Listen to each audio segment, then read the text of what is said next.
Prime today news కి స్వాగతం. బాపట్ల జిల్లాలో పట్నంలోని జనసేన పార్టీ దివ్యాంగుల జన సైనికుడు గోగన ఆదిశేషు మాట్లాడుతూ ఎన్డీఏ కూటమి ప్రభుత్వం అధికారంలోకి వచ్చి 7 నెలలు అవుతుంది. 7 నెలల్లో కూడా కూటమి ముఖ్యమంత్రి చంద్రబాబు నాయుడు, ఉప ముఖ్యమంత్రి పవన్ కళ్యాణ్ వీరిద్దరూ తీసుకున్న నిర్ణయంతో రాష్ట్రంలో దివ్యాంగులకు, వృద్ధులకు, వితంతువులకు అందరూ కూడా 1వ తారీఖు నాడు పెన్షన్ పంపిణీ చేస్తున్నారు.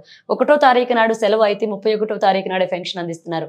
ఈ కూటమి ప్రభుత్వంలో ప్రతి ఒక్కరూ కూడా సంతోషంతో ఉంటూ ఉన్నారని దివ్యాంగుల అన్నదమ్ములు, అక్కా చెల్లెళ్ళు పెద్ద ఎత్తున పెద్దలు మరియు అందరూ కూడా తెలియజేస్తున్నారు. సెలవు అయితే మరి ముందు రోజే మరి దివ్యాంగులకు, వృద్ధులకి మరి కుటుంబంలో ఒక పెద్ద కొడుకు చేయలేనిది కూడా ఈ రాష్ట్ర ముఖ్యమంత్రి వర్యులు, ఉప ముఖ్యమంత్రి వర్యులు, మరి కూటమిలో ఎమ్మెల్యేలు కానీ ఎంపీలు కూడా మరి ప్రజలకు పెన్షన్ పరంగా అందిస్తూ ఉన్నారు.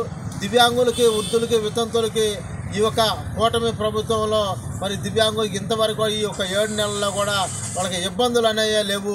మరి వికలాంగులు మరి వీళ్ళందరూ కూడా ఏ ఒక్క టిఫిన్ సెంటర్కి వెళ్ళాలన్నా, ఏ ఒక్క భోజనం హోటల్కి వెళ్ళాలన్నా వాళ్ళు వెళ్ళంగానే భోజనం హోటల్కి కూడా భోజనం కట్టిస్తున్నారు. టిఫిన్ వాటలకరంగా టిఫిన్ ఇస్తున్నారు.